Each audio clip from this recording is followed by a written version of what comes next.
This podcast is a member of the Place to Be Nation family. Visit us at placetobenation.com, the only place to be in your pop culture world. January 2019. The Hard-Traveling Fanboys are celebrating Aquaman the movie's $1 billion box office performance with a special extension of Aquaman. Right ain't over yet. My man. Welcome to the Hard-Traveling. Good Lord, I can't do it. You probably should have attempted that intro during actual Aquamonth instead of now.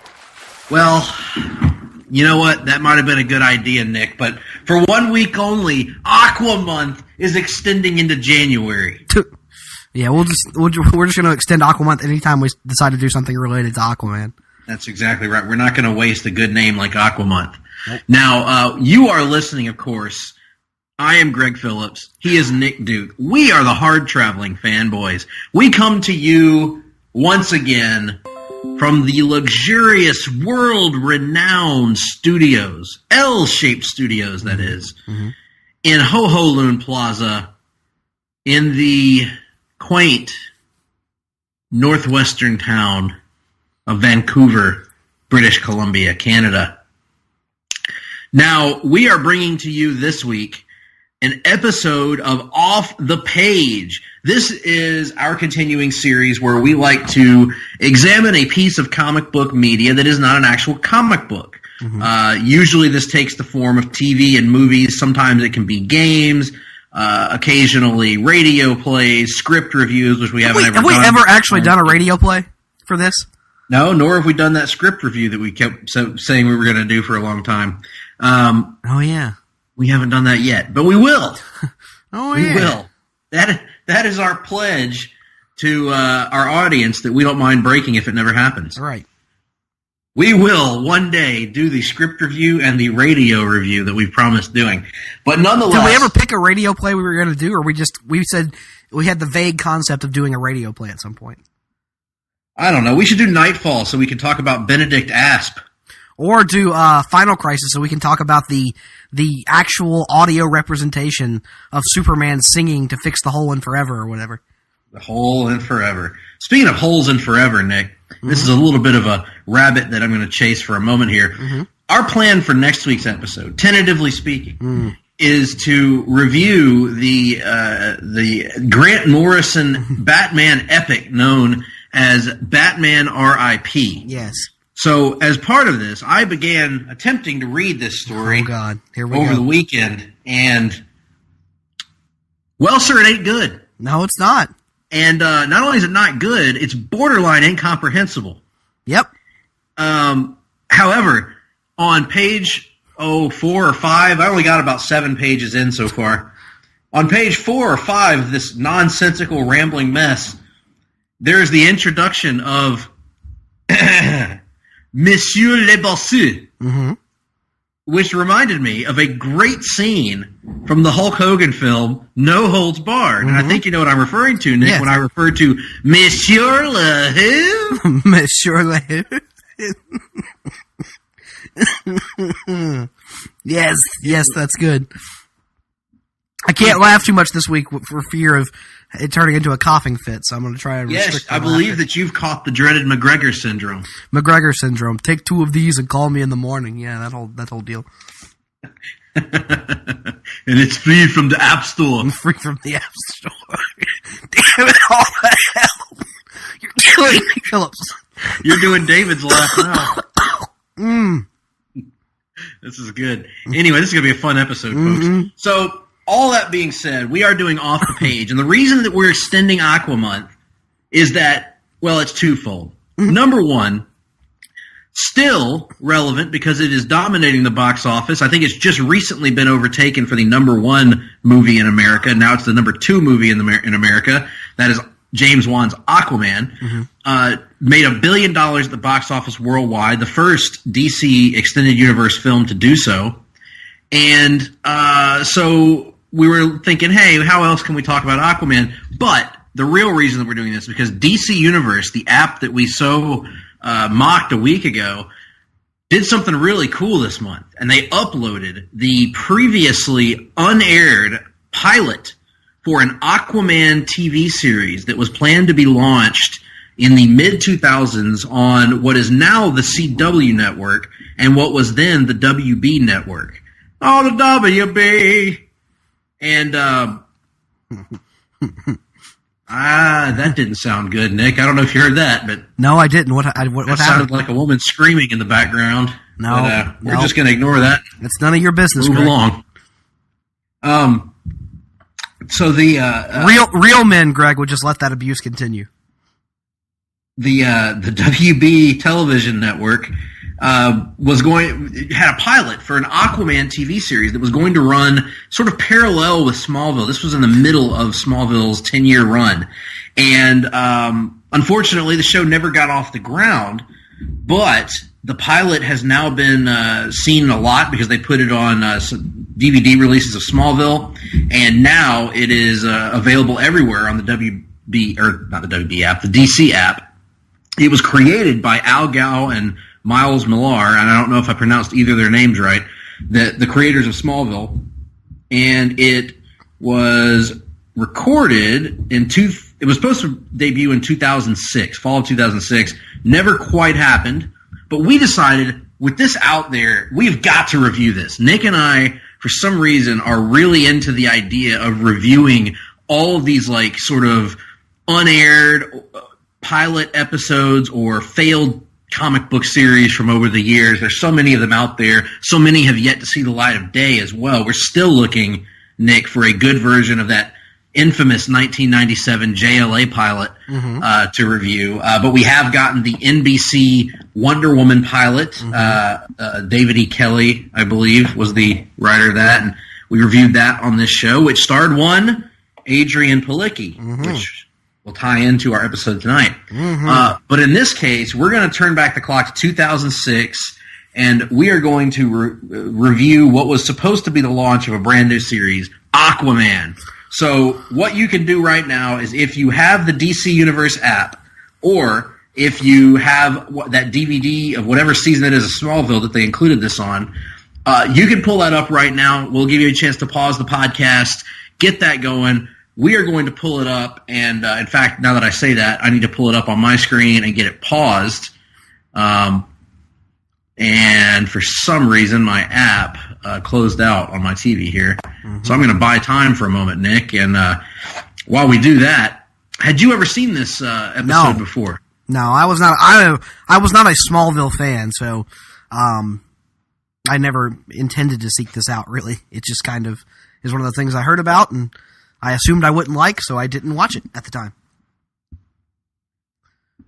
Yeah, I heard about this when it was happening. So I was a big Smallville fan, and I remember hearing that this was, in the works. But I'd never seen it until preparation for this episode began. So with that being said, folks, we are going to hit play in 3, 2, 1, play. Right now we start with a shot of the ocean and a narrator talking over some shots of undersea creatures kind of swimming around. These are actual marine creatures. And it appears that this is the mother of our titular character, our breastular character, Aquaman. So this would be Atlanta, actually. So there's the first question I have, because I have lots of questions about this that you might be able to answer, seeing as how you probably followed this closer than I did at the time. I had always thought the rumored title of this was actually Mercy Reef, to kind of, tie into Smallville a little bit with naming it after a place rather than the character himself.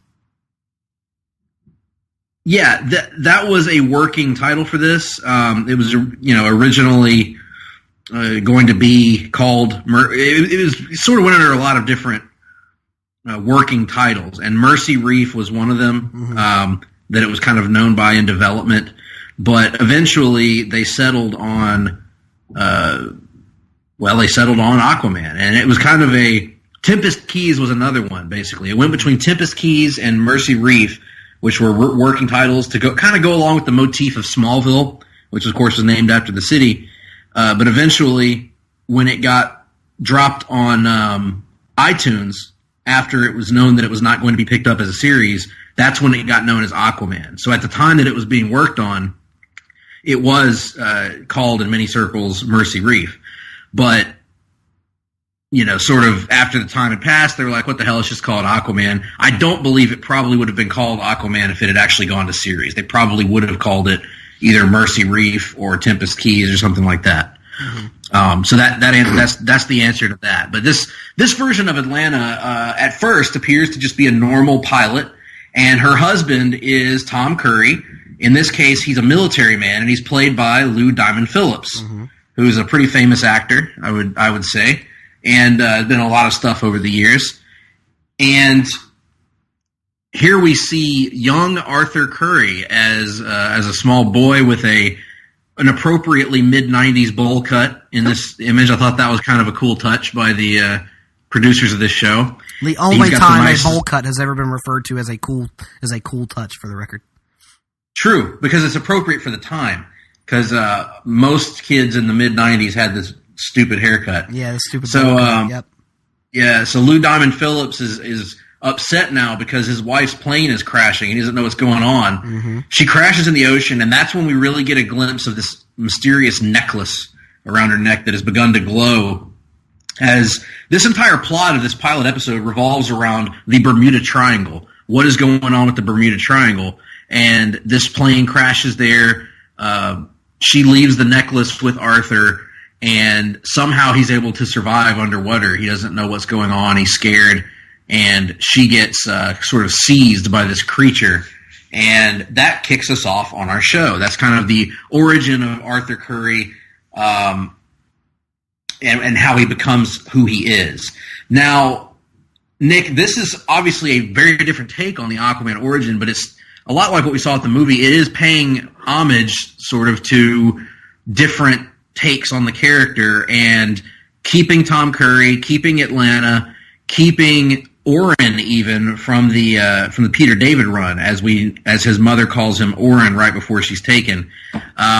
What are your thoughts on this opening? I actually thought it was pretty effective at setting the origin up for this character and who this version of, as we'll later call him, AC, becomes. Yeah, it's fine. I enjoyed it pretty well.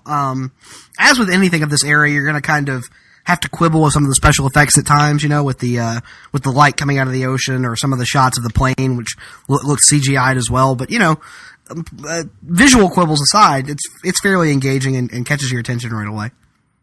Yeah, and he's even saved by a whale here, which is another really good touch. And for its time, I think this looks really good, actually, most of it. There are some of the boat scenes later on look really fake. Mm-hmm. But overall, I was actually impressed with the visuals of this for a pilot in 2006 for a non-major network channel. So I don't know. I think they got up to a good start here, and sort of setting a template for something this was going to end up surprising me, because I'm like you, Nick. I expected to dislike this. I expected it to be cheesy and not good.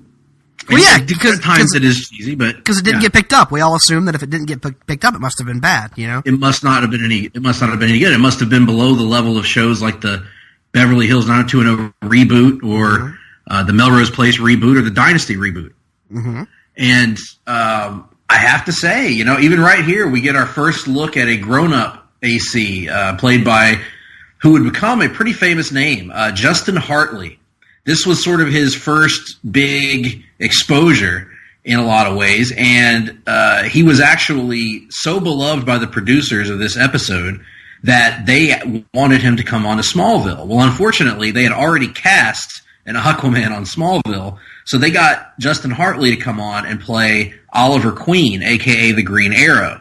That's where fans really grew to know and love Justin Hartley. Now he is one of the stars of NBC's This Is Us, which is one of the most successful dramas on TV right now. So pretty good career arc for Justin Hartley starts right here. And here he is playing, I think, a version of Arthur Curry that, although he's never called Arthur Curry in this, he's just called AC.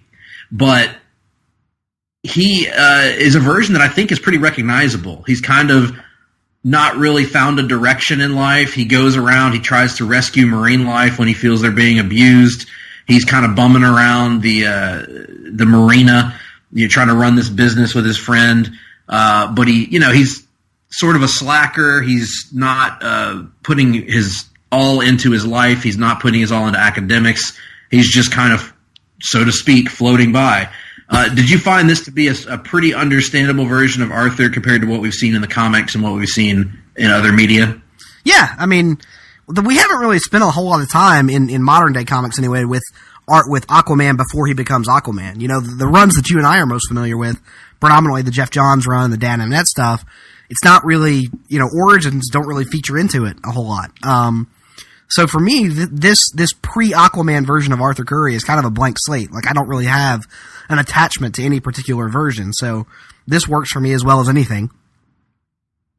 I also liked Lou Diamond Phillips in the Tom Curry role, although it's interesting that they introduce a lighthouse keeper in this but it's not him. Later on, but it's not Tom Curry. It's someone else. And Tom Curry is kind of a military man that's... what is his job exactly? He's in the Coast Guard. Air traffic controller? No, he's in the Coast Guard, yeah. Right. Yeah. Because that's how he meets Atlanta, they say, eventually. Mm-hmm, mm-hmm, which is kind of an interesting twist. Again, it's another little change that I kind of like, kind of fits for the vibe of this show. And, he's an established... And this is supposed to be Florida somewhere? Is that the implication? Yeah, it's in the Keys, yeah. Okay. Tempest Key is supposed to be somewhere in the Florida Keys, and Mercy Reef is something that's a few, 15 miles off of that, I think, and pretty close to the Bermuda Triangle, I guess. I don't know geography that well, people that are listening, so if I'm way off on my geography here... You don't know biology either.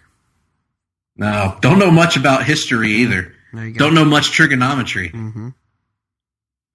You going to finish the line for me, Nick? Nope. Oh, damn it. And here we meet Arthur's attractive friend, Eve. Yes. Arthur has no shortage of attractive friends in this episode. Yes. And now they are just platonic friends, though, right, Nick? I don't know. I get the implication that they weren't. That there have been moments here between these two. There may have been. I get the feeling that maybe she's more into him than he is into her, though. Because he's an idiot. Well, yeah. Absolutely. But that's the impression that I get here, because she lets him get away with a lot. I mean, he just got arrested for breaking in and trying to save succeeding in saving two dolphins, and putting their business on, in danger. And he's wanting her to loan him money so that he can fight his legal charges. That's not a very good business plan, Nick. No, it's not. And they don't appear to have that many customers, by the way.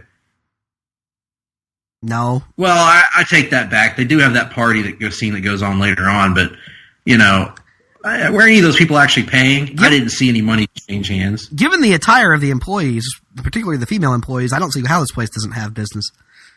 It's not bad. Certainly beats the front porch in Troy, Alabama. I can tell you that. Yes, most things do. And this is another thing. This is our first kind of glimpse at some of his powers. We've already seen him swimming at incredibly fast speeds underwater, but here he kind of implies that he has a connection with the marine life. And she asks, "So you're talk to fish now?" And he kind of has that Jeff Johns line of, "Well, they're mammals.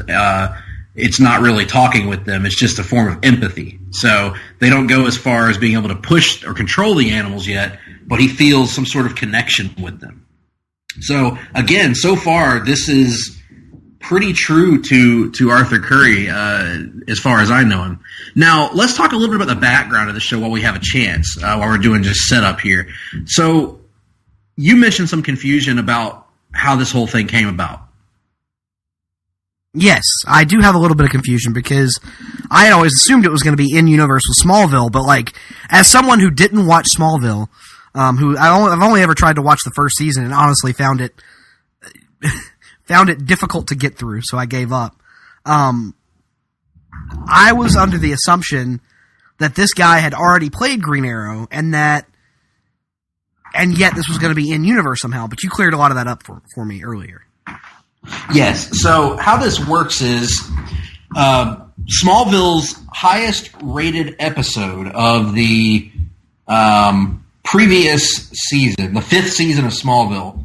They had an episode named Aqua that introduced their version of Arthur Curry, AC, who's played by Alan Ritchson, who is currently playing Hawk on DC's Titans.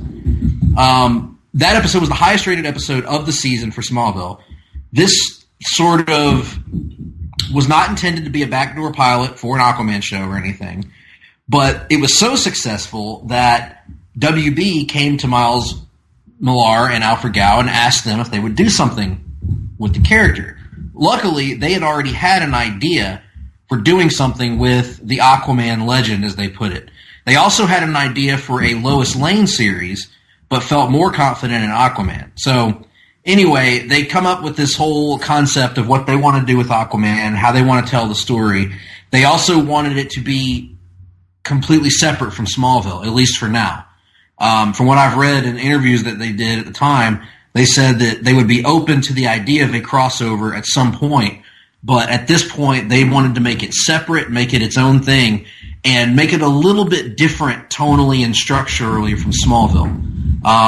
And so that's kind of what they went about doing here. And so the first thing they did was they knew they didn't want Alan Ritchson to play this version of Aquaman. So they went out and they found Justin Hartley.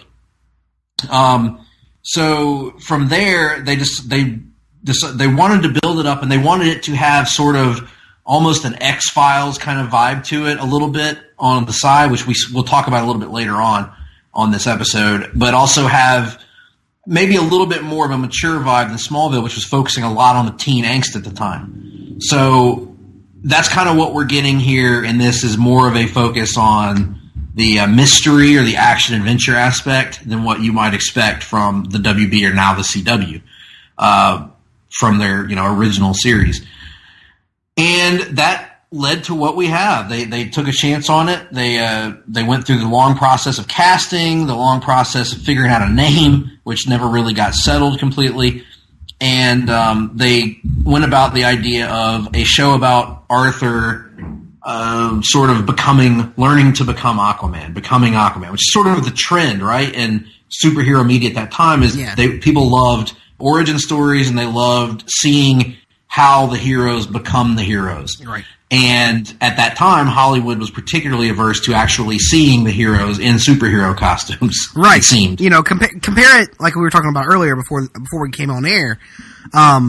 This kind of was created in an era where there was, like you said, this bizarre aversion to heroes in costumes. Think of X-Men with the black leather instead of the comic book accurate costumes. Think of Smallville, where notoriously he doesn't actually appear in the Superman suit until the last episode of the series or something like that? Yeah. Is that accurate? That's correct. And see, we knew coming into this there was no way you were actually going to see him in any kind of comic book accurate Aquaman suit, because, like I said, it was just the style at the time. Compare that to something like the era we live in today, where in their respective first episodes, Arrow and Flash and Black Lightning and various other properties are all running around in comic book accurate costumes because I guess the assumption is that society as a whole is just more accustomed to these sort of things and won't laugh it out of the room the way it was thought they would back then.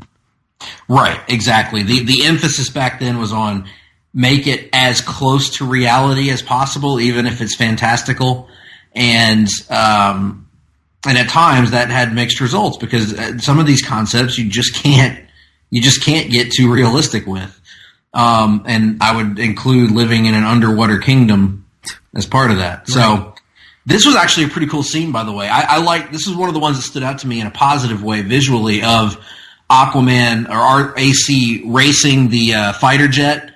They send this, what's her name? Lieutenant Rachel Torres. They send her to investigate this crash after they found somebody stranded in the ocean that has the same necklace that Arthur has. And this lieutenant, her plane crashes in the Bermuda Triangle in the same way that Arthur's mom's plane did when he was a kid. But in the meantime, he's racing this fighter jet underwater and ends up saving her life. And I really thought that scene for the era looked really good. The way they sort of visualized his ability to swim at high speeds.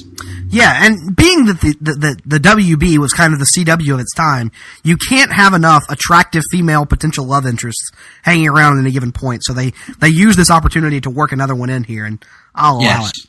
Yeah, you'll allow it? I'll allow it. Yeah. So this is the aforementioned Lieutenant Torres, and she's had her life saved by Arthur under some weird circumstances. She doesn't remember much, but she does remember her plane going down in the weird flash of light, and remembers Arthur bringing her to safety. So that's sort of setting up this other side plot that we're about to see introduced here.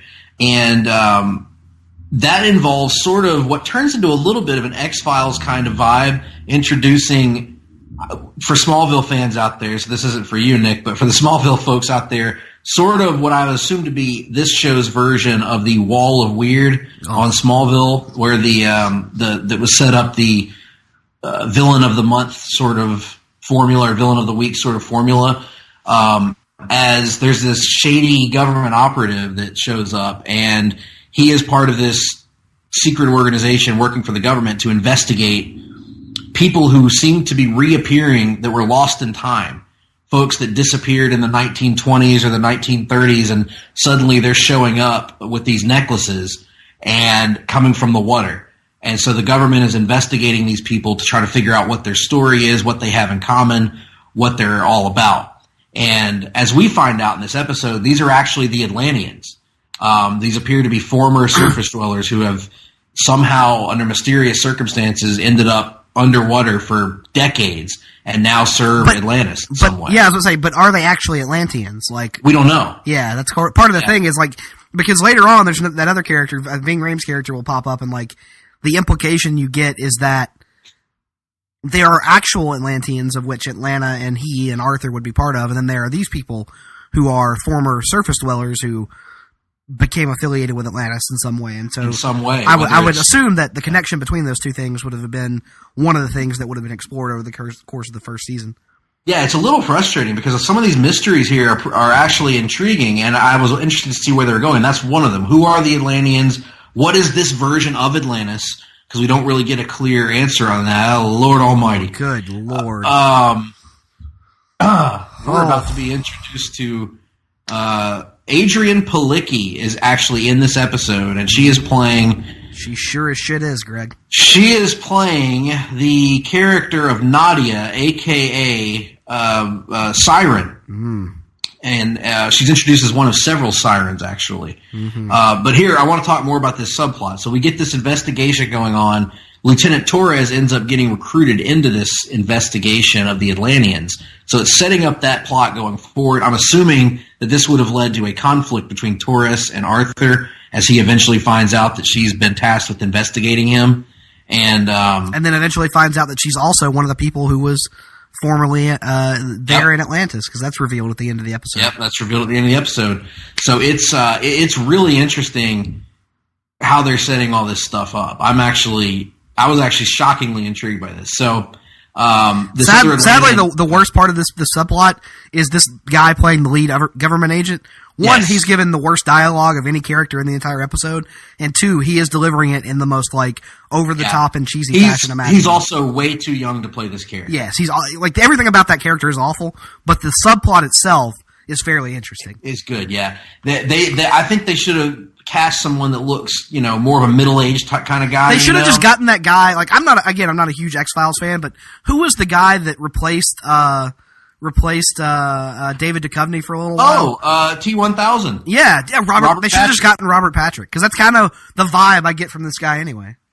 Yeah, and if you think that Robert Patrick would be too big a name to go on this unaired pilot, you'd be wrong, because while Adrienne Palicki, Lord Almighty, Jesus was not a household name at this point, Ving Rhames is in this episode. Uh-huh. Well, let's talk about Ving Rhames later, though. Right now, Siren is attempting to seduce AC, and it is working. It is working very well. As it would. Speaking of wood,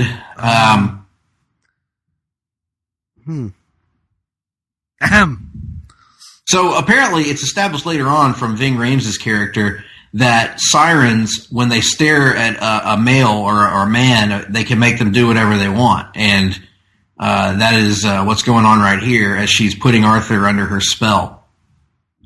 Now, Adrienne Palicki has an interesting history with comic book properties, Nick. We talked about We talked about this a little bit on our Wonder Woman pilot episode that we did, because she played.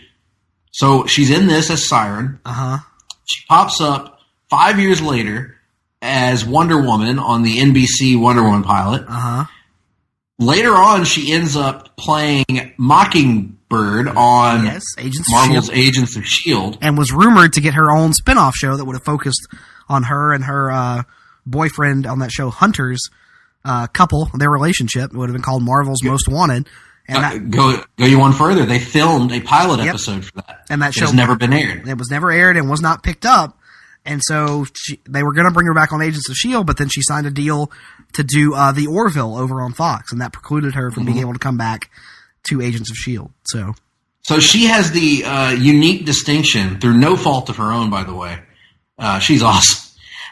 Yes. She has the distinction of having been in 3 pilots for comic book series that never got picked up.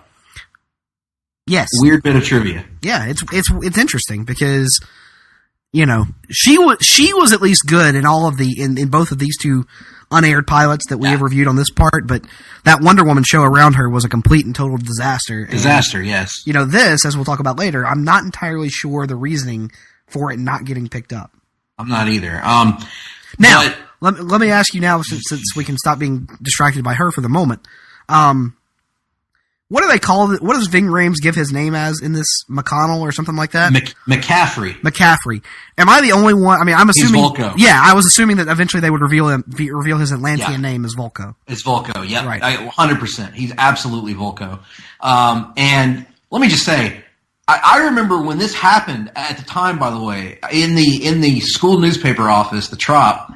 I remember telling somebody, I don't remember who it was, that like, how in the hell did they get Ving Rhames, who was a big star at that time, to be in a TV pilot for the WB? That had to be most of their budget, right?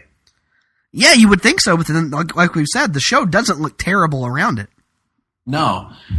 So Ving Rhames is here playing this what we assume to be Volko, and he's awesome. He's Ving Rhames. He's intimidating. He's mysterious. He has pretty cool lines, just referring to the mysteries of the deep. He ain't taking no shit off of Arthur. It's I got to be honest, man. Ving Rhames' Volko works for me. What I love about him is that he drinks water out of a flask. Yes. He came to the bar earlier and got a shot of rum, so you would think, hey, he's drinking a flask. It's probably got rum in it. Nope. Later on, they reveal it's just water. He just drinks water out of a flask. Yeah, well, one of the other good lines in this is as he's telling AC about his history in Atlantis, AC says, yeah, you've been drinking too much. It's pickled your brain, which is a pretty good line. Mm-hmm. Pickled your brain. Anyway, Nick, have you ever thought that your brain was being pickled? No, lots of times. Lots of times. Of course, Ving Rhames isn't very happy about his Atlantean story being mocked by AC. That's not... he's not happy about that.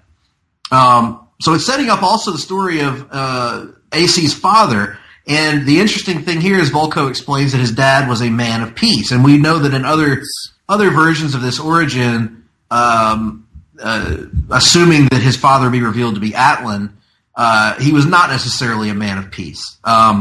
So maybe that's going to be revealed later on. Maybe Volko would eventually turn on Arthur. Who knows? But... pretty good stuff here with Ving Rhames playing his role.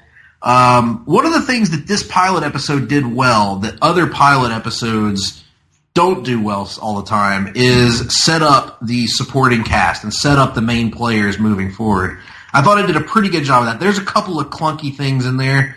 I thought that as much as I was talking about how interesting that subplot was, I thought that at times I felt it kind of took away a little bit from getting to know Arthur and getting to know his story. But nonetheless, they do a good job of setting up the table for who these players are. And especially as we get closer to the end of the episode, setting up the intrigue of what this version of Atlantis is going to look like and what Arthur's training is going to look like. Because even Arthur is shocked in the end when he's ready to, quote, begin using tridents and stuff, and instead he's told to read Shakespeare, and told that that's part of his training. So I was curious to see where they were going to go with that as well. One other thing I find interesting here is that we see him throughout the episode in either a light green t-shirt or a light orange t-shirt, and either green swim trunks or orange swim trunks. So they kind of have him like nods to the classic Aquaman costume without going the full Monty, so to speak. Very true. Although there was that one scene with he and Siren underwater where they were going the full Monty. Oh, God. So this is like the one person in his life that he's told about his powers and stuff, I get the impression. Yeah. Although I have to say, this is another thing that didn't quite sit right with me. She accepts his story far too easily, in my opinion. Well, I would assume that she's probably she's the like we said, the one person that he's told, shown his powers to, so she knows he can breathe underwater and swim at rapid speed. So she's probably already had to overcome some disbelief, suspend some disbelief as it relates to him. True. Throughout their history together. That's true. That's fair. And she is showing him a level of support to which he seems to be oblivious on some level. But nonetheless, they're getting ready. They're bracing for a storm to come in. And unfortunately, the storm does not bode well for young Eve. No, it does not. So, again, one of the things that we talked about with the Wonder Woman pilot that bothered us so much was that they took a character in Wonder Woman that is so well defined, and they pretty well stripped away every aspect that defines her character in favor of putting her in a generic, TV series, basically. And I think that was my fear going into this. I feared that this was going to be the same thing. It was going to be, quote, a CW show or WB show in this case, and would not do service to the Aquaman character. But I thought they did a pretty good job through the constraints of that time period of not falling into the same trap that the David Kelly show did 5 years later, inexplicably. You get the impression here that if there's an element of the character that isn't portrayed in this episode, it's because it's something they're building to. Yeah. Whereas the Wonder Woman pilot felt so completely divorced from any interpretation of the character we had known before that it didn't really feel like they could ever build to anything, because it just felt like it's wholly own original creation with only really the costume and the name in common. Yeah, and as good as the lead performance was, and as charming as she was, it's just too hard to get you can't turn Wonder Woman into Ally McBeal, and that's what it was seemingly doing. Now we do have this sort of like dual subplot of information that the audience has that the main character doesn't have. So AC is completely unaware of this government investigation, completely unaware of what Torres is doing here. Completely unaware, really, of everything going on in Atlantis except what has been told to him by McCaffrey, which we're going to call Volko from here on out. And Siren's going to come back and attack him one last time and really have a pretty shocking moment where she stabs Eve right through the stomach with her claws. And I thought for sure it killed her, but it looked like at the end of the episode that Eve somehow survived that and is in a coma. Yeah, she's in the hospital awaiting treatment or some such shit. Yeah, and so that was a pretty shocking moment. And then Volko and Arthur on the boat have to come together to try and defeat Siren and set us up moving forward in a pretty interesting place. Let's talk about Justin Hartley as AC here. This is clearly early in his career. He had not developed into what he would later develop into. He's got some shaky moments here, but overall, I think he does well for a young actor who was likely cast on his looks in this episode. Yeah, he does well enough. I mean, he is playing the prototypical WB lead of the time. Looks probably mean a bit more than acting ability, let's be honest. And he looks the part, and as far as acting goes, it isn't terrible. Nothing in this episode blows you away, but it's not completely wooden. Yeah, he's not he's not completely left in the dust when he's around the good actors that are playing the supporting roles.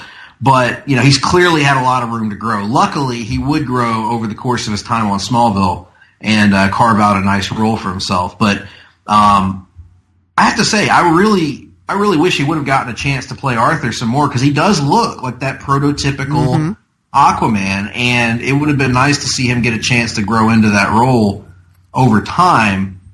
I still am a little confused about why this didn't look up. I'm trying to look up some information on it right now to figure out why it didn't get picked up. Well, the manager, Todd Weber, intimated that it might have had to do with the WB CW, or excuse me, UPN merger at the time. Yes, I'm reading that right now, and it says the pilot was considered to have a good chance of being picked up with good reviews across the board, but ultimately the CW, as it was then known, passed on the show. Discussing the excitement around the project, Lou Diamond Phillips said, "There's so much buzz about it already, which is amazing. You don't usually get that with a pilot." Says there were reports of 2 WB pilots in contention for the new CW network, one being Aquaman, which was the frontrunner.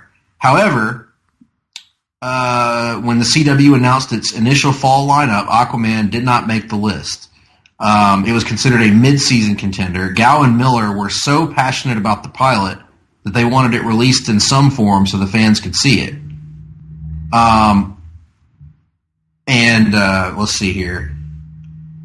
It says, Gow said in an interview later, the implication when a network doesn't pick up a show is that the pilot sucks, and that's not the case. It's not a perfect pilot by any stretch of the imagination. We know that. There are other reasons, which are a mystery to us, as why the CW didn't pick it up. Apparently, it just floated around. I've read some theories online that the budget was considered too high. The network thought it would cost too much money to make it look decent moving forward. But still, when you think about some of the shows that got picked up, even by the CW, and I was going to say, what was the first CW lineup? I don't even know. I don't know. Let's find out. CW. I have a feeling we're going through similar experiences right now, by the way. 2006. Greg. What do you mean? I heard your phone buzzing a moment ago. Yes. Was it friend of the show, Jeremy Reynolds? It was friend of the show, Jeremy Reynolds. Yeah. Yes, which will explain why when he hears this podcast, he'll understand why we didn't answer, and That's why exactly right. and why you're going to call him back after we finish recording this episode. That's exactly right. You know me so well, Nicholas. I do know you well. 2006-07 network broadcasting schedule. I can't believe that this actually exists on Wikipedia as an entry. Wow. But it does. Okay. Let's go down to the WB. No, the CW. We want the CW. CW. The CW's very first broadcast lineup. Yep. All right. Here are the returning series. Seventh Heaven. Okay, that makes sense.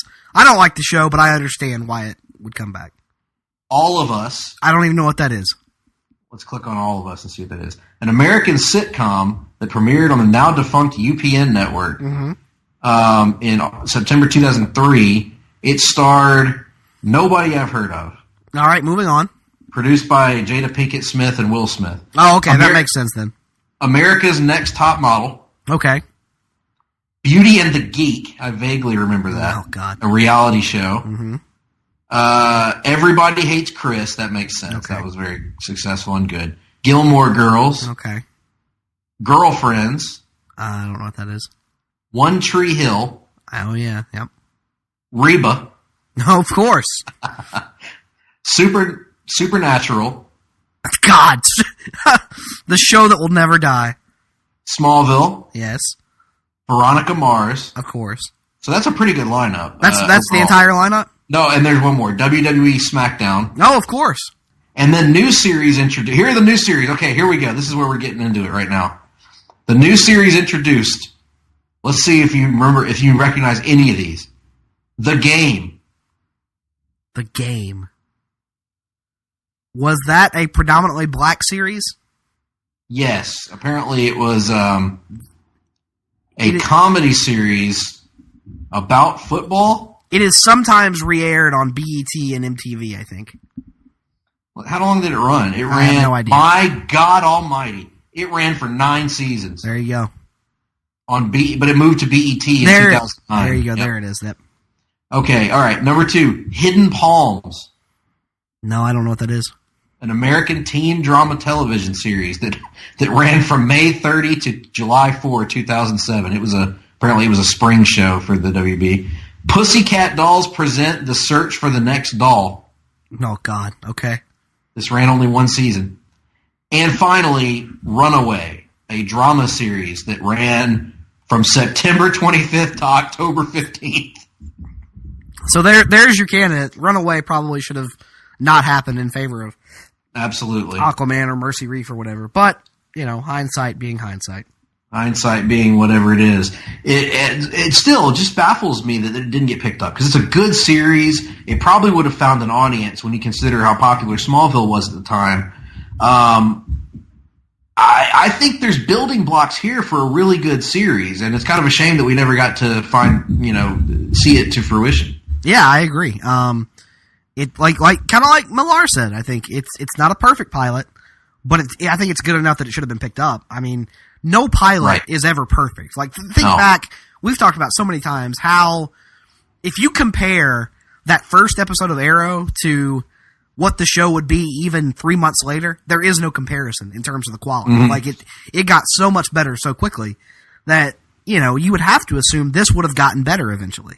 Not that it's bad here, but I don't know. It doesn't make sense to me. Given that it's a pilot, I thought it was a pretty strong offering. Absolutely. And even to parallel it with Smallville really found its footing later on in the series and was given a chance. That season 1 is rough, man. I've never been able to finish it myself. I liked it at the time, but it was aimed at me when I watched it. So, but it grows as it goes on, and it builds your attachment to the characters. Seasons 2 and 3 and all that stuff are really good. And this show never even got a chance to have a season 1. It's kind of ridiculous and I think it could have been good. It's the building blocks are there for some, and I think it distinguishes itself from what Smallville is too. It's not trying to tell the same story. So, really, I thought this was a nice little hidden gem, actually, compared to certainly the other prominent unaired pilot that we reviewed so far, Wonder Woman. This was leagues better. Yeah, agree completely. Now, what are the other ones out there that we need to take a look at? JLA we've talked about. We got to get to that one. Yeah, if the Marvel's Most Wanted pilot ever leaked, that would be cool. Yes, that would be a really good one to see. I'm trying to think of others. I don't know. I'm trying to think of what other ones there have been live action wise. Yeah, I'm thinking about it. I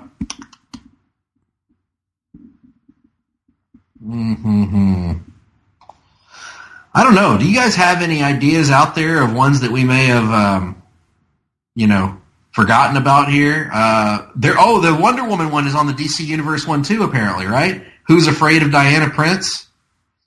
Or is that a different one? Isn't there a Wonder Woman one that's on the DCU? Well, there was a made-for-TV movie that starred Kathy Lee Crosby that was intended to be kind of the movie was going to lead to a series, and then the series never happened. So we got to hit that one up for sure. Oh, we are. That's on the schedule down the road.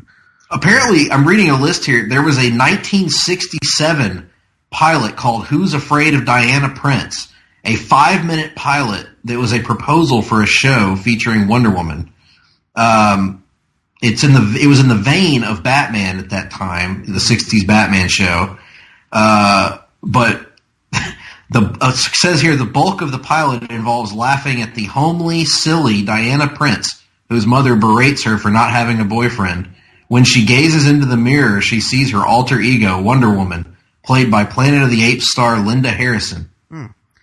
The Adventures of Superboy from 1961. Ah, yes. Something called The Amazing Screw-On Head. Oh, the Lock and Key pilot that didn't get picked up by Sci-Fi. Ooh. I don't remember that even happening. Yep. That's right, yeah. Wonder Woman 74. Mm-hmm. Marvel's Power Most Pack. Wanted. Oh my gosh, I didn't know that existed either. Yep. Is that on the line, I wonder? No, Let's find out. Plastic Man from 2006. Batgirl. What? Yep. 1968, yeah. Wow. Interesting. Pride of the X-Men, we've already done that one. Criminy. Oh, we've never done Generation X. You got to do that at some point. Yeah, and Jubilation League. Wonder Woman 2011. I like the cropped shot they have there. It ain't bad. But no, that's pretty well covers the gamut there. And there's all kinds of ones that did air that we got to get to as well. I think we need to do Birds of Prey at some point because I've never actually watched it. It's on our schedule. Well, nonetheless, we're going to bring it to an end right now, and we want to get your feedback on this TV pilot. If you watched it along with us, send us your thoughts. Did you like it? Did you not like it? What did they do right? What did they do wrong? Tweet us at gphillips8652, at nickduke87. If you have anything negative to say about us, you can tweet it to at jrsbbq. You can find us on the Place to Be Nation Comics Facebook page.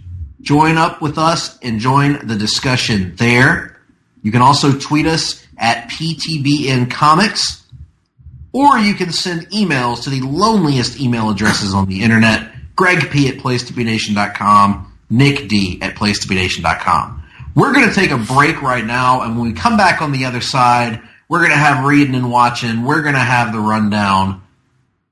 Well, we might have a reading and watching. We'll see.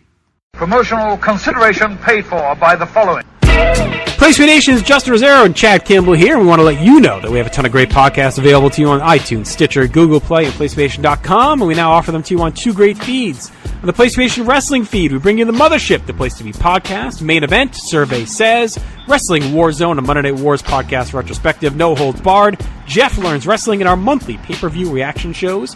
On top of that, we're also dipping into the vault, re-releasing the entire catalog of where the big boys play for your enjoyment. In addition to these full-length shows, we also deliver special network pod blasts on topics old and new. The Place to Be Nation Pop feed is loaded with great content, offering such tremendous shows covering the land of pop culture, such as Geek and Sassy, Talkin' Pop, the Glenn Butler Podcast Hour Spectacular, Sunday Groove, PTBN Play, Freak Out Drive-In, Songs with Friends, Looking Forward, Looking Back, and Lucha Undead, as well as a veritable podcast heaven for comics fans with the Hard-Traveling Fanboys, Sellers Points, Conversation Comics, DC Post-Crisis Management, Marvel Age, and Marvel Age Masterclass, plus weekly pod blasts that cover the gamut of comic topics. The feed is also filled with insightful sports content, including the NBA team, This Week in the NFL, and more. And you can find all these current shows, plus archives of our past podcasts, including The Kevin Kelly Show, as well by subscribing to both feeds on iTunes. And while there, be sure to rate and leave feedback as well. All of these shows, plus others available at PlayStation.com. We cover pro wrestling, sports, movies, comics, in-depth stretch projects, and more. Be sure to support our site by using PlayStation.com/Amazon while doing your online shopping. And download our free PTB Vintage Vault Refresh ebooks via the links on our site. We also want to thank our friends at Boneheads Wing Bar, ProWrestlingOnly.com, and TheHistoryOfWrestling.com. Be sure to follow us on Facebook, Twitter, Instagram, and Tumblr as well. PlayStation.com, the only place to be in your pop culture world. Welcome back, Place to Be Nation listeners, to the Hard-Traveling Fanboys. Emphasis on traveling. So, semi-traveling.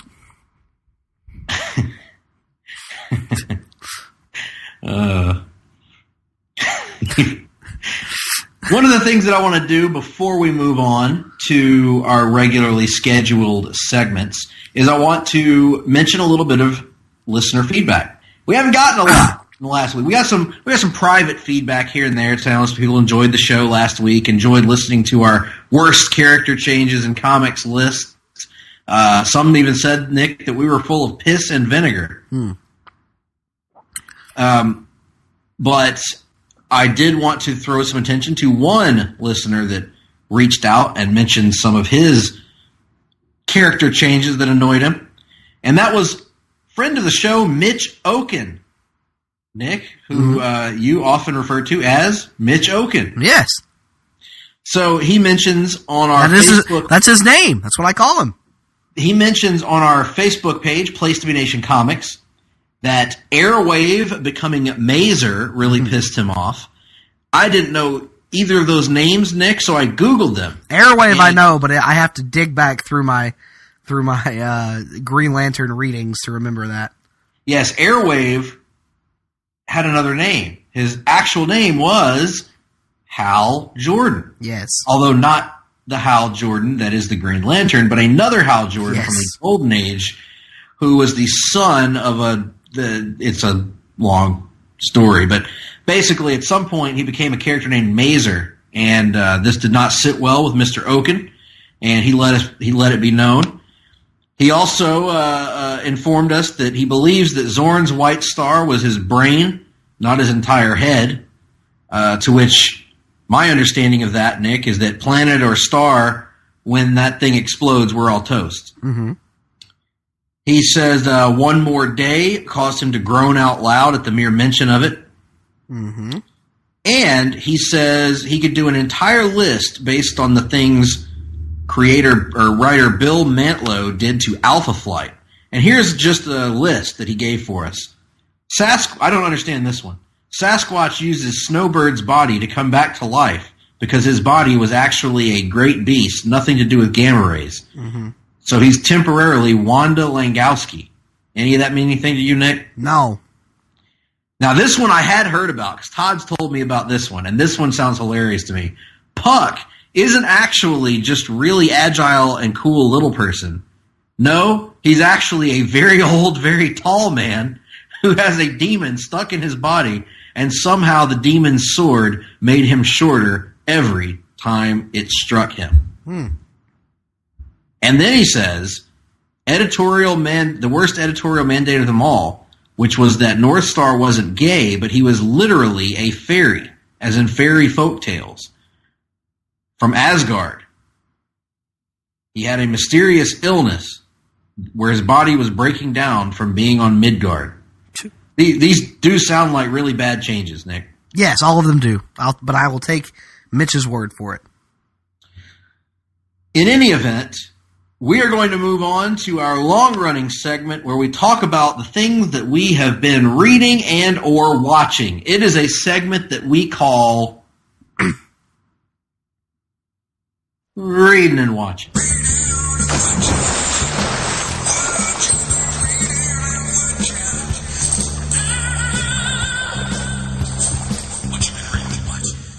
Nick, you been reading anything? I read some of my Jeff Johns omnibus, the Green Lantern omnibus. I reread Rebirth and Recharge, both of which we've reviewed for either the column in the olden days or on these very airwaves, and they're both really good. So there's that. And then I've also changed over time, huh? Nope, nothing's changed there. Still very good. And then I watched a few more episodes of season 2 of Young Justice, which also continues to be good.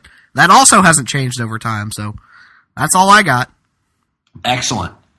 I myself have not read anything outside of this terrible RIP that you're making. Seven pages. 7 pages. Right, and it's already felt like I've read 100. Mm-hmm. That's because you just don't get it, Greg. We're just not smart enough to get what he's going for with it.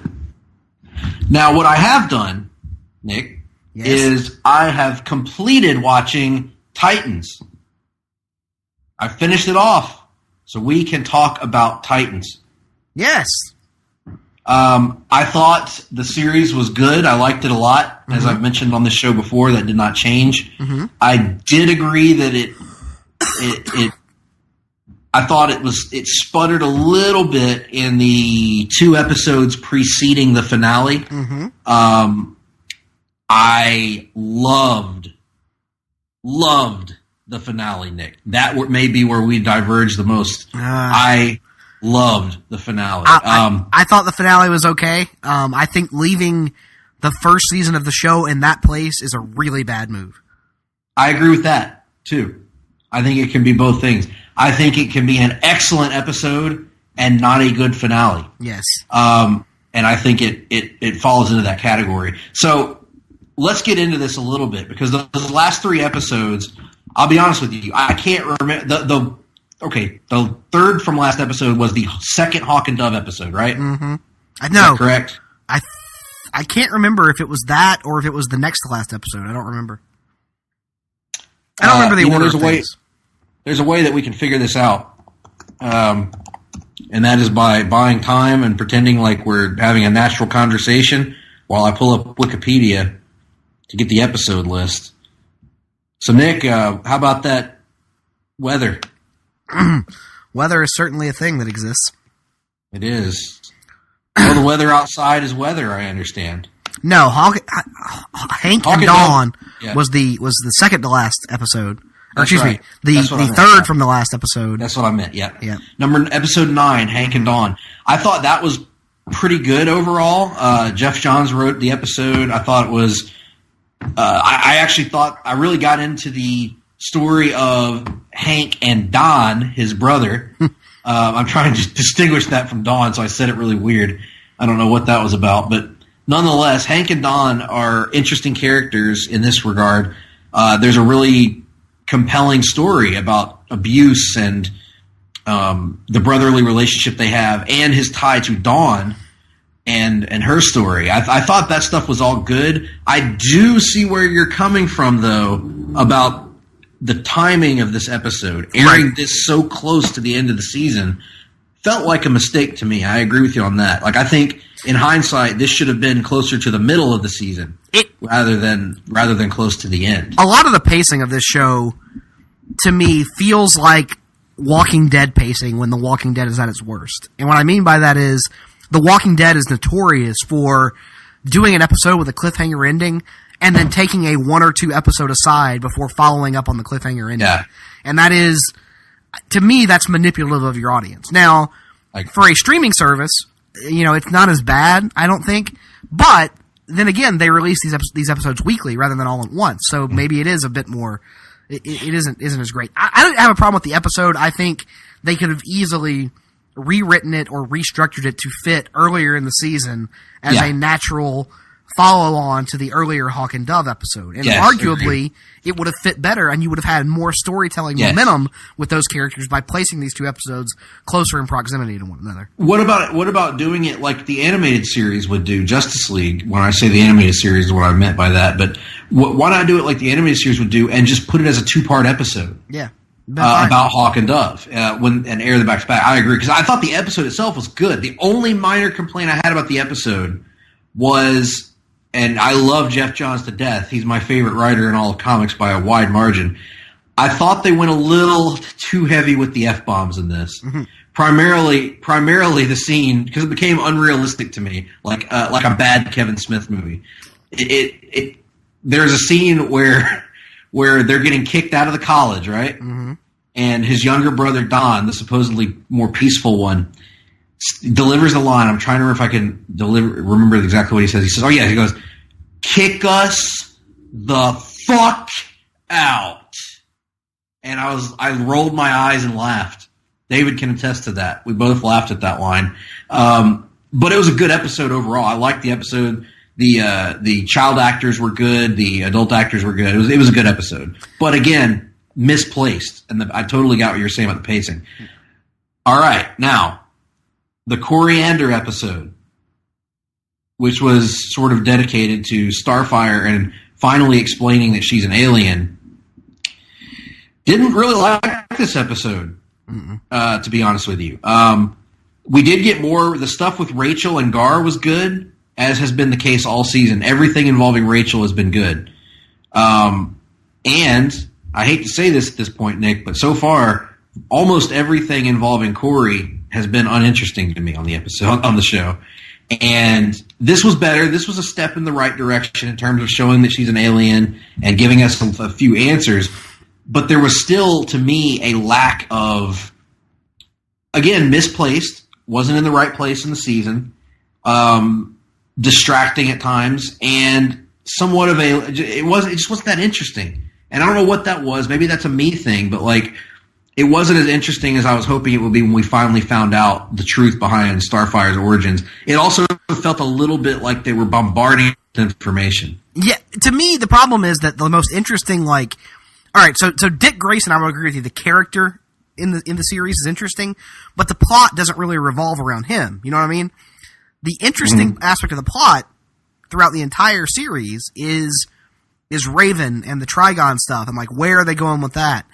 And every time they take one of these 1 or 2 episode diversions away from that, to me it derails the storytelling momentum a little bit. And this feels like another example of that, where we are getting some really great stuff with Raven in this episode, and every time they do an aside for a Coriander origin that isn't even really a Coriander origin. Like, they only reveal, really, she's an alien, she comes from Tamaran, but we don't really see anything about who she was before this. Like, the only thing she knows about herself is where she comes from. She doesn't really know anything else about the person she was prior to this. So it just feels frustrating for them to continue to take asides from the main point of the plot, which continues in the season finale.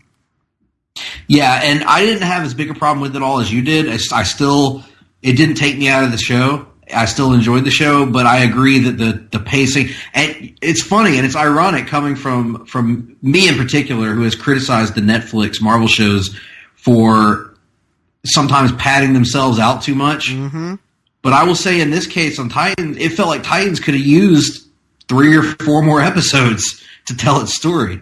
Well, if this was the way they were going to go. Somebody actually, I don't remember who I read, somebody that's involved with the production gave a quote that said their original season finale, they actually cut it and pushed it to be the season premiere of season 2. Oh, wow. And I think that was a bad move. I agree. I totally agree. Yeah, because 11 is a weird number anyway. The argument that was made was that the show was really about Dick Grayson finding himself. Sure. And I would agree that's what his character arc is about. But the plot of the show is, Raven is the primary mover of action in the series. Yes. And is throughout the entire thing. And so distracting from that and taking away from that at the end makes no sense to me. Especially and also, when Dick doesn't really find himself. Right. Dick's left in a negative spot that we know he has to get out of eventually. Right. And so, yeah. The other thing with the season finale is I agree with you. I like the events of the show, of the episode very much. To me, though, if you're going to have an episode that heavily focuses on Batman, you got to show Batman. And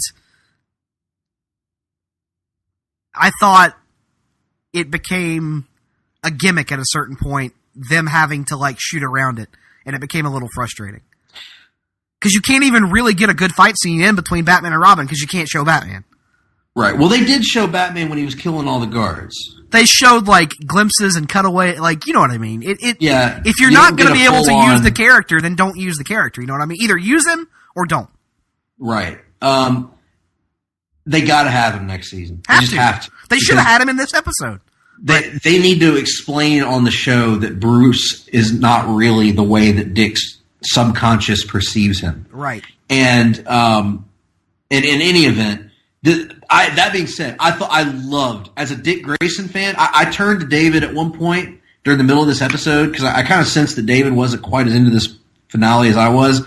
But I turned to him and I said that, like, you got to understand, for me as a Dick Grayson fan, this episode is like crack. This is everything that I want out of a freaking Dick Grayson media property. I love the fact that he's not a kid. I love the fact that he's not a sidekick.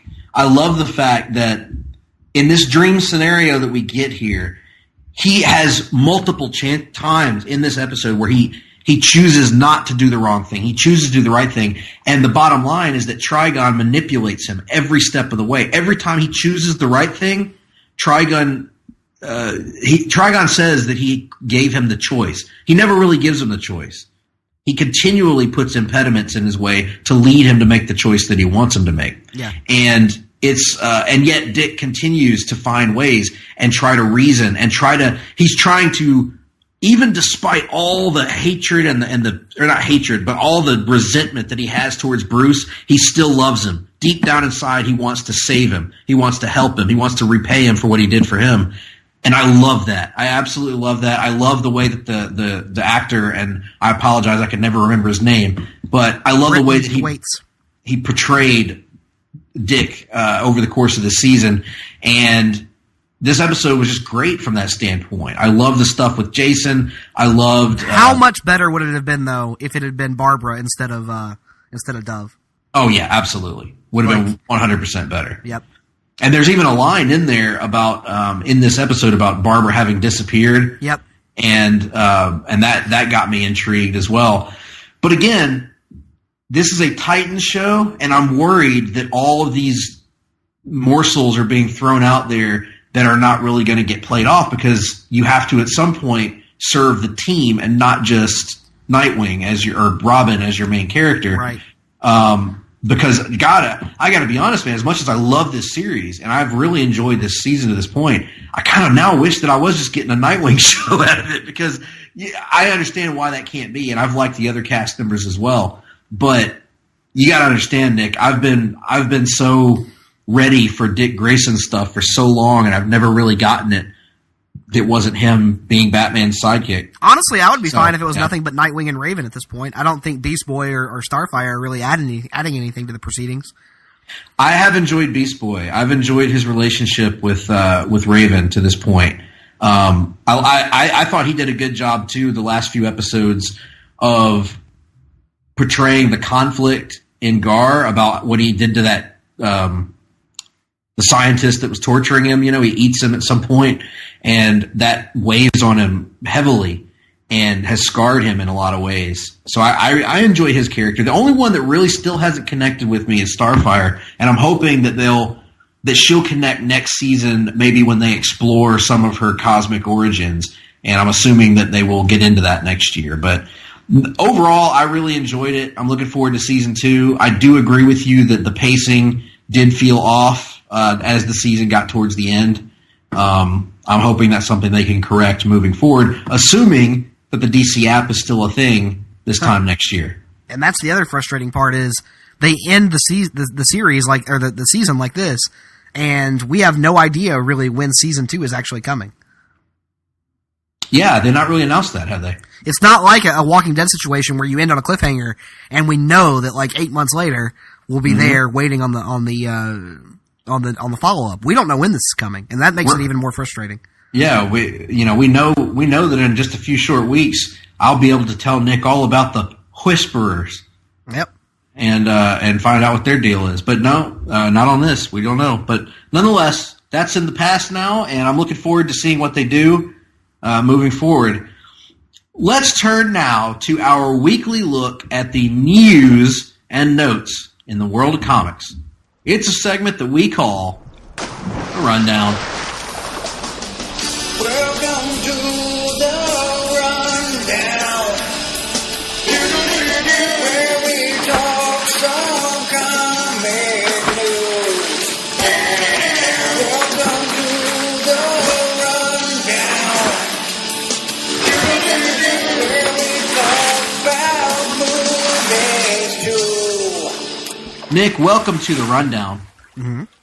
And kicking us off this week is the release just yesterday, in fact, of the trailer. The first, what's called a teaser trailer, but it's really a trailer, as far as I can tell, for the upcoming film Spider-Man Far From Home, the sequel to the highly successful, highly revered by you, and respected by me, and liked by me, Spider-Man Homecoming.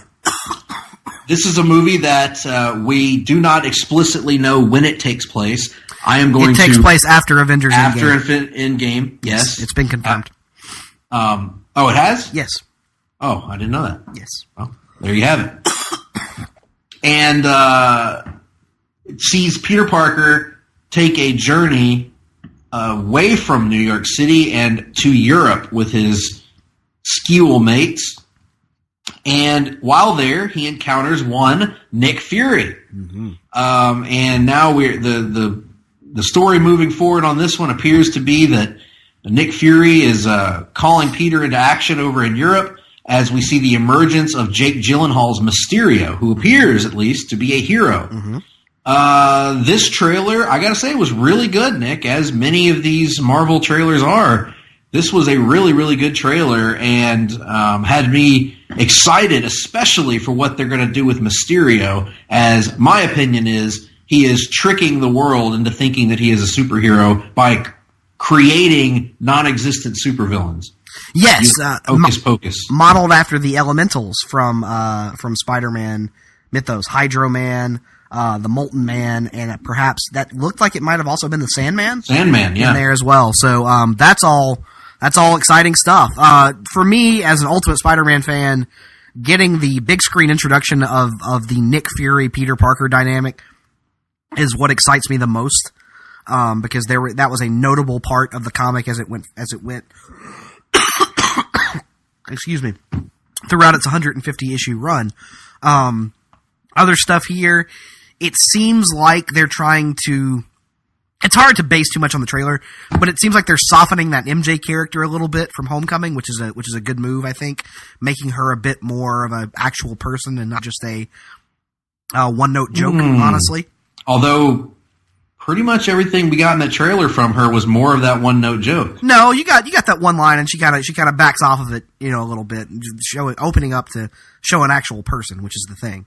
Like, she makes a joke at it, like, kind of poking fun at herself is the way I took it. So, I'm still not overly high on that interpretation of the character, don't get me wrong, but it seems like they're trying to evolve that as we go forward. More good Ned stuff, or excuse me, Ganke stuff, because I'm going to call him that no matter what he is. Yeah, I love this trailer from beginning to end. I loved everything about it.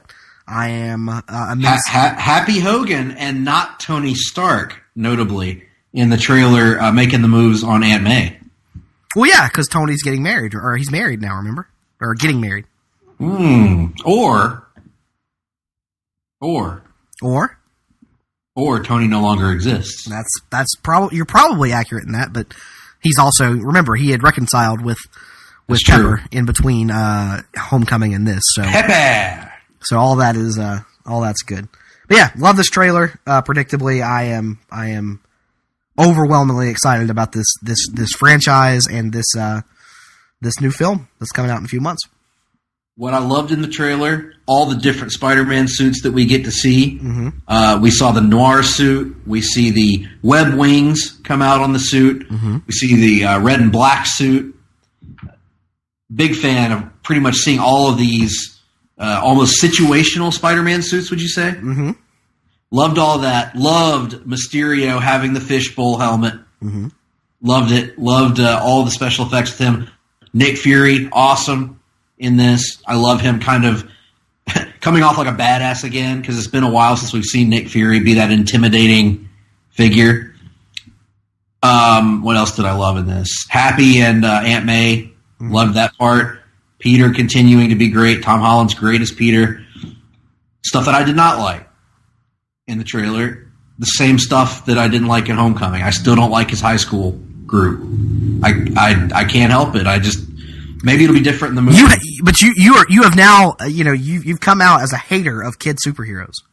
I have, yes. And I also, but it's situational. There's some that I like, but I say that because that's in relation to another discussion we were having that would be difficult to explain. The statement, I believe, was fuck kid superheroes. Yes, because we get them so much, and we've gotten them so many times over the years, and yes, I know we've gotten adult superheroes a lot too over these. Yes, for the history of time, Smallville was about a kid superhero. Well, not kid; he's a teenager. We've gotten but it also sucked, Greg. So I'm talking about good kid superheroes. It's very good. Spider-Man, teen superhero. We've seen Spider-Man every time they've ever done him. He's been a high schooler when they started out. He was a high school student for all of 15 minutes in the Raimi movies. Don't throw that at me. I don't want to hear that. No, the entire first movie he's in high school. No, he's not. In the second. He graduates in the first movie. I thought he graduated in the second. No, because they show the scene of Flash and Mary Jane breaking up at graduation, literally like 15 minutes into the movie. Oh, so what is he graduating from in Spider-Man 2? Anything? Nothing. You're thinking of the Amazing Spider-Man 2 when he graduates. That's what I'm thinking of, is Amazing Spider-Man 2. Never mind. Yeah, I got my franchises mixed up.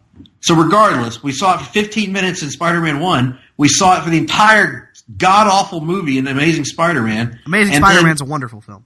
No, it isn't. Yeah. And then the much, much worse Amazing Spider-Man 2 has him graduate. So there's been a Superboy series in the past. There's been a constant focus on the Teen Titans. There's been constant focus on all television properties. Youth. This Very few, if any, movie properties have done that. Have taken that angle. The MCU, for example, was entirely adult focused prior to the introduction of teenage Peter Parker. And you know why, Nick? Because adult superheroes are more interesting. I disagree. Oh Lord! It depends on the character and it depends on the approach.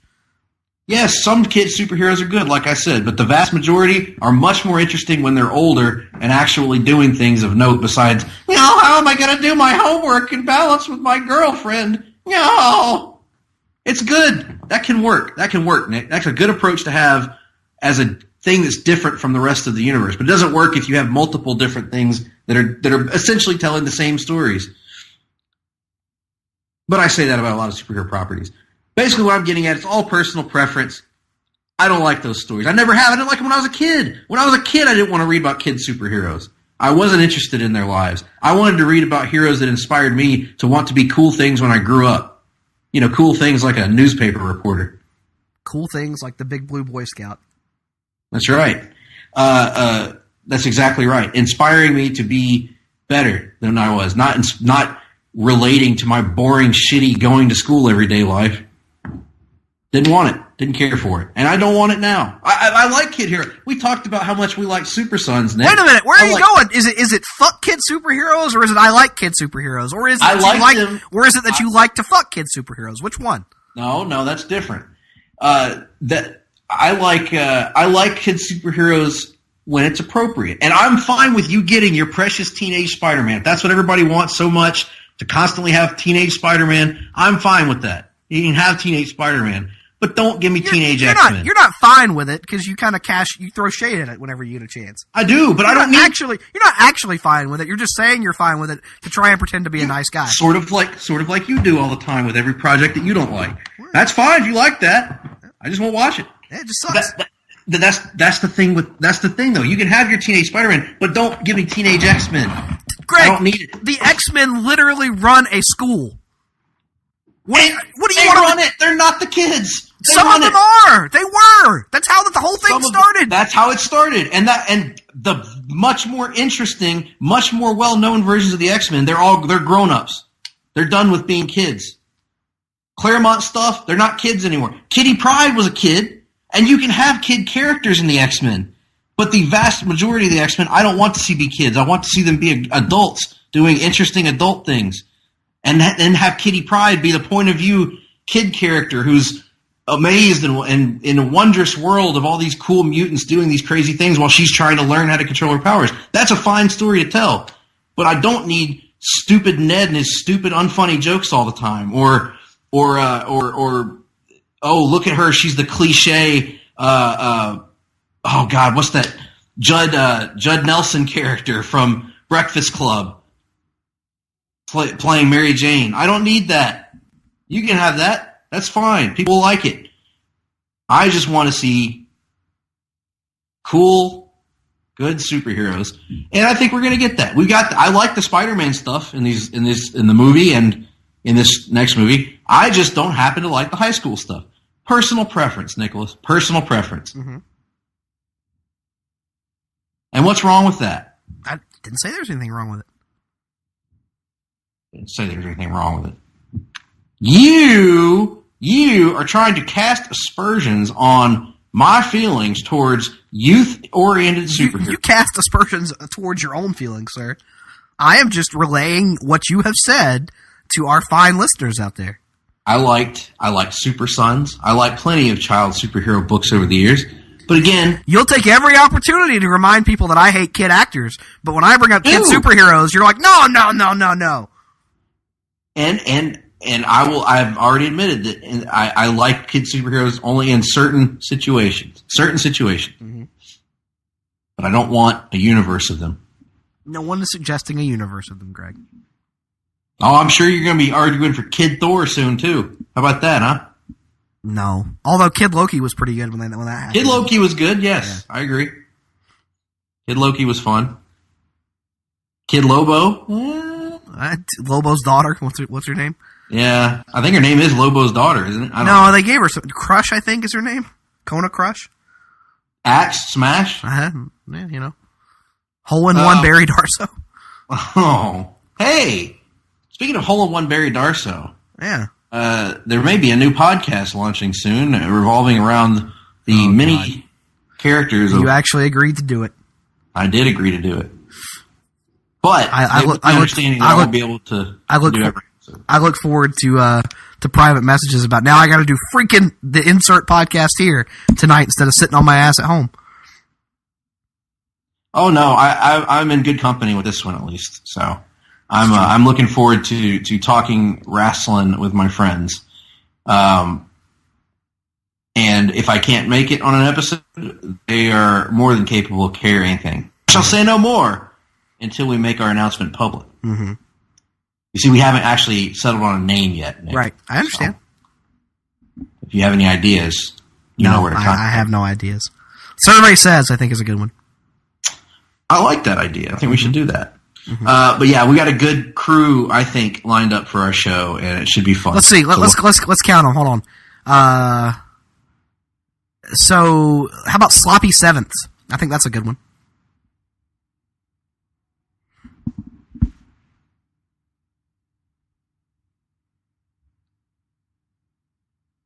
Will you stop? No. I knew the answer to that before I even asked. Mm-hmm. Anyway, you're not invited, Nick. My heart weeps, sir. Much like it weeps for Inky's payroll woes. Hey, the system's broken. Yep. It's broken because the high market teams won't spend more money.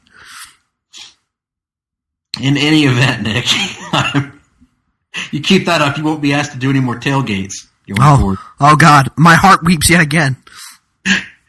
Oh, my heart does a lot of weeping today. Apparently, you're surly this week, man. I didn't do anything. You're just surly. In any event, we'll invite you on when we talk about Horace Hogan. No, I'm good. Thank you, though. Come on, you love Horace. Who doesn't? I don't know. Irrational people. Paramount is developing a new Teenage Mutant Ninja Turtles film franchise. Already.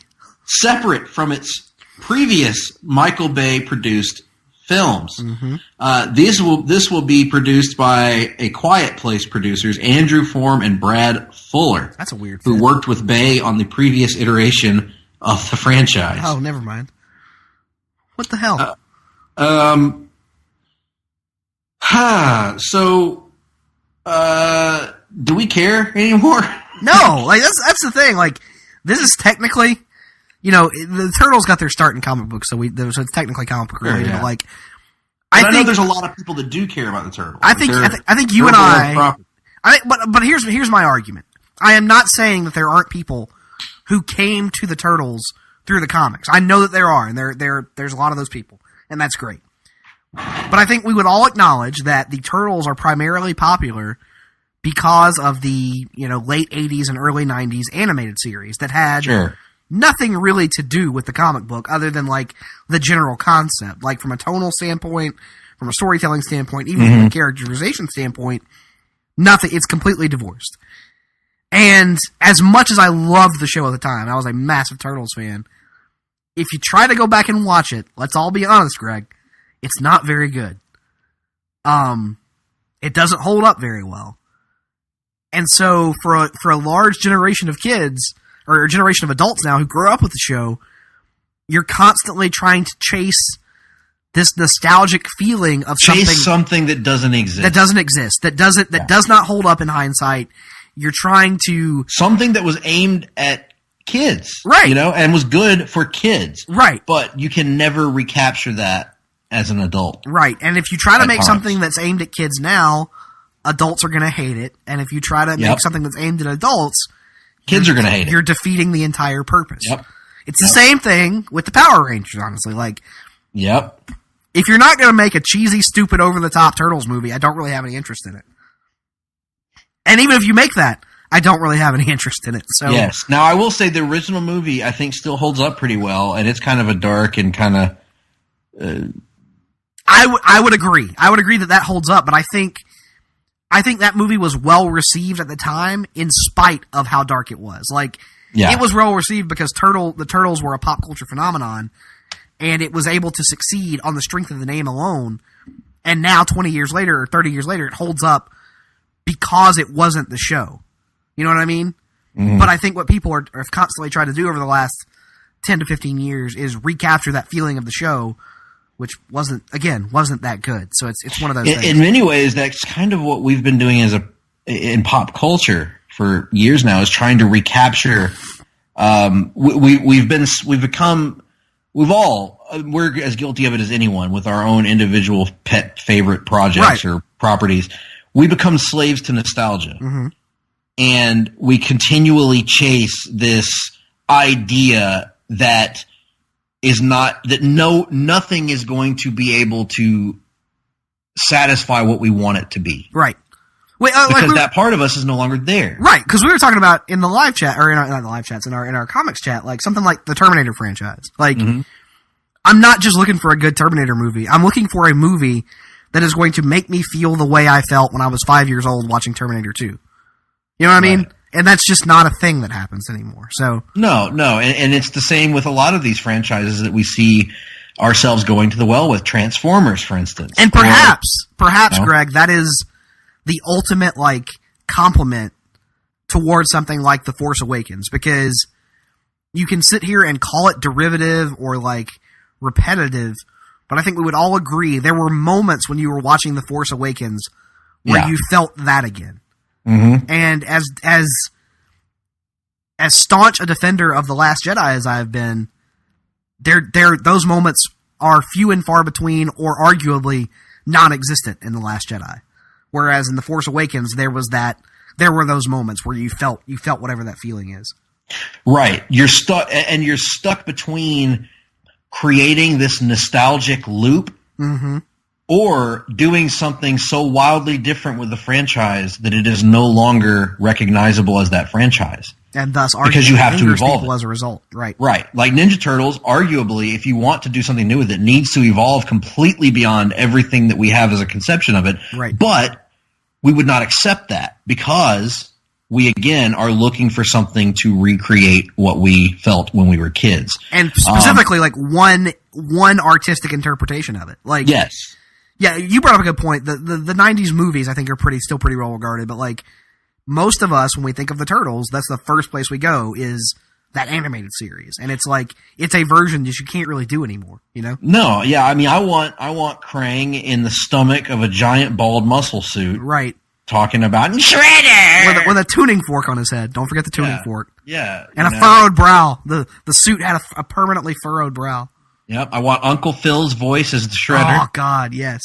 I mean, and there's just things that you can't get anymore. And it really, you know, we're saying this, and we do a podcast dedicated to a medium that is built on nostalgia, that literally exists, but because a media that is entirely dependent on the idea that characters can reinvent themselves over and over again.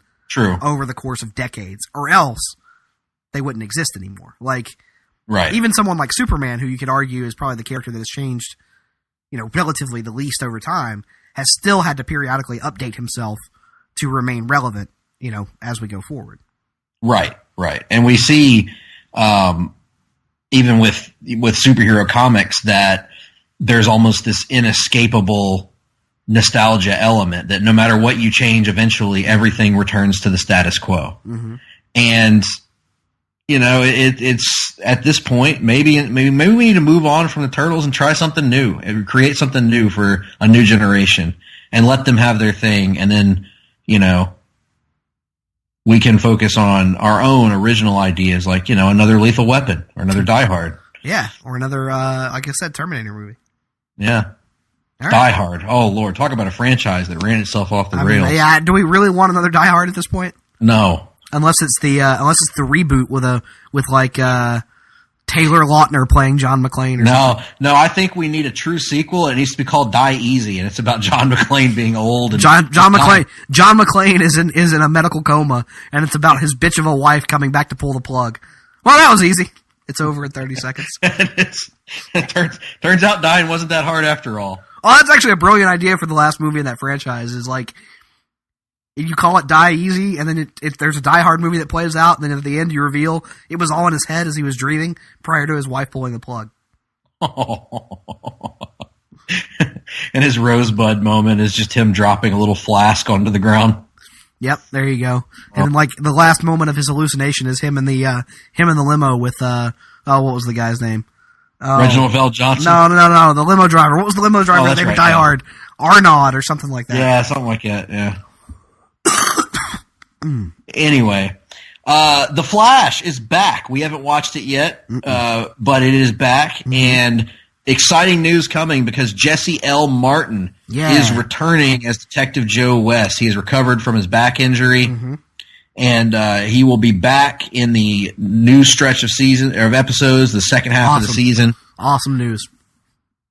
And they said they will even provide an explanation of what's been going on with him and something else going on down the line. So I'm pretty excited about this. Flash is really picking up the pace towards the end of the first half of the season. So looking forward to seeing where it's going. Absolutely.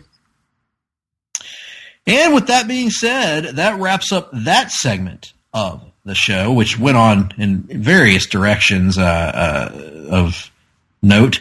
But here we are with our grandfather clock in the studio, and the minute hand has just crossed over. So I'm going to put a minute on the clock here, Nick. It's time for the Wrestling Minute.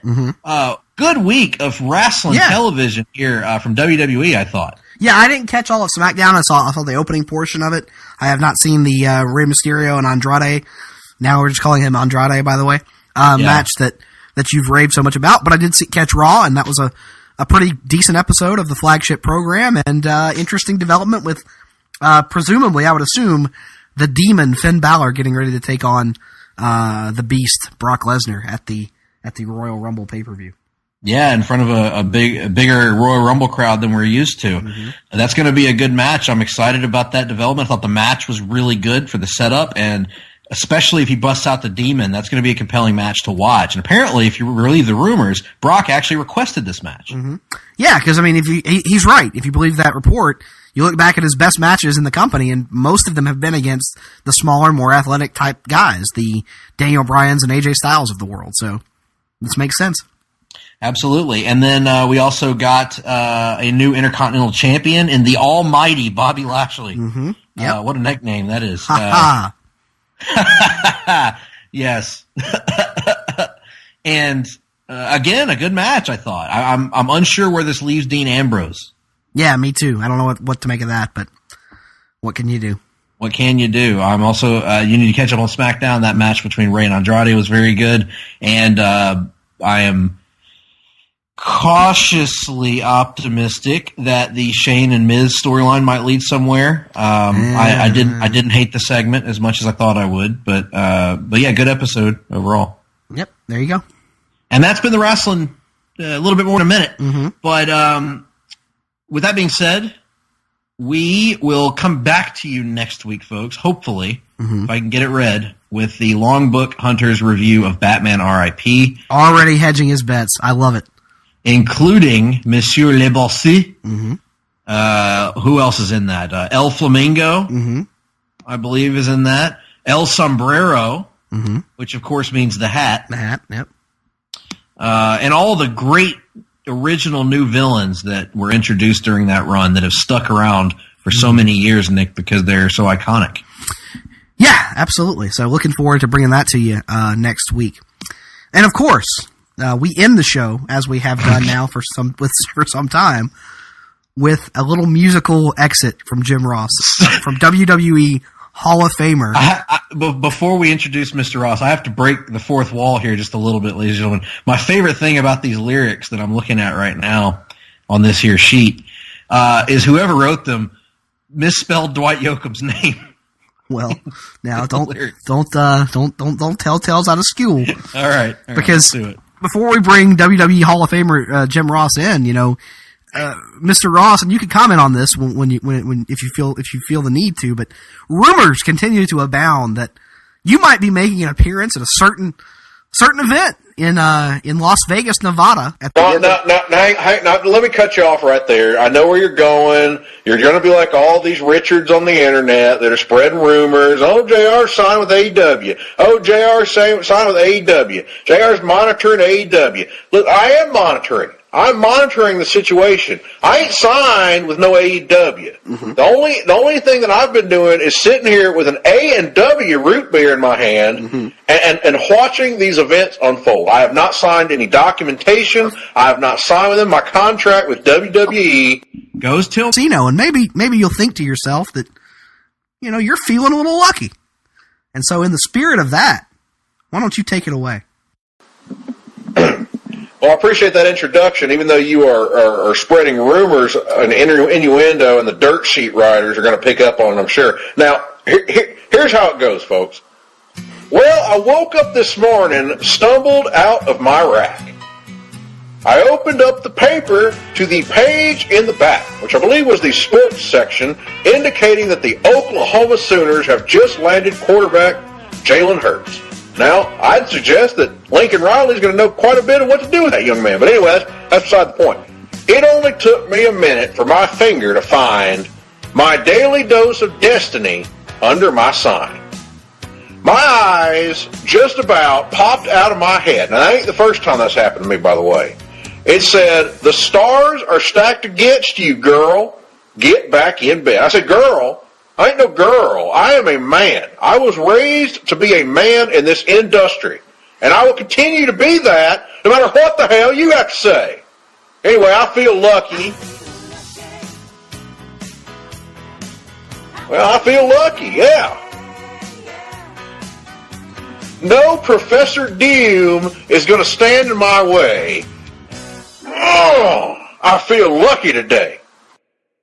Well, I strolled down to the corner, gave my numbers to the clerk.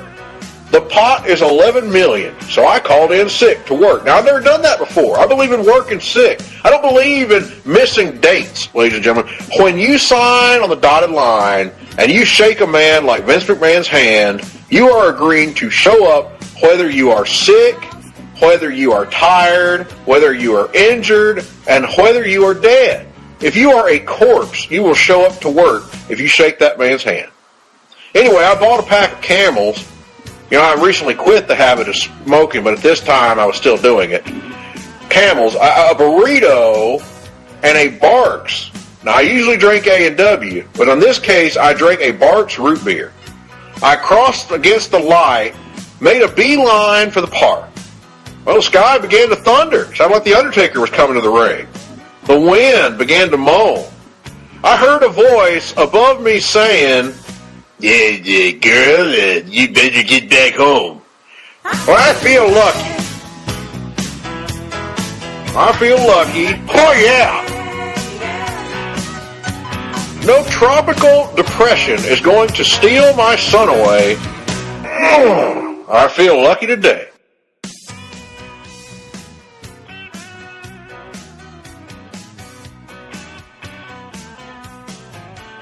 Anyway, 11 million later, I was sitting at the bar. I bought the house a double, then the waitress a new car. Dwight Yoakam's in the corner trying to catch my eye. Lyle Lovett is right beside me with his hand up on my thigh. The moral of the story, folks, it's simple but it's true. Hey, the stars might lie, but the numbers never do. I feel lucky. I feel lucky, oh yeah. Hey, Dwight. Hey, Lyle. Boys, you don't have to fight. Hot dog, I feel lucky tonight. I feel lucky. Think I will flip a coin. I'm a winner either way. Now, wait just a minute here. I am not going to fornicate with Dwight Yoakam, much less Lyle Lovett, for God's sake, or in any kind of combination thereof. I mean, that is I resent that implication of these lyrics. I don't like it. I'm not in favor of it. Now, if it were Danny Hodge, Dr. Death, Stone Cold, Jack Swagger, someone like that, I could see that. Baker Mayfield, certainly. But Dwight Yoakam and Lyle Lovett, my God, give me some credit, for God's sake.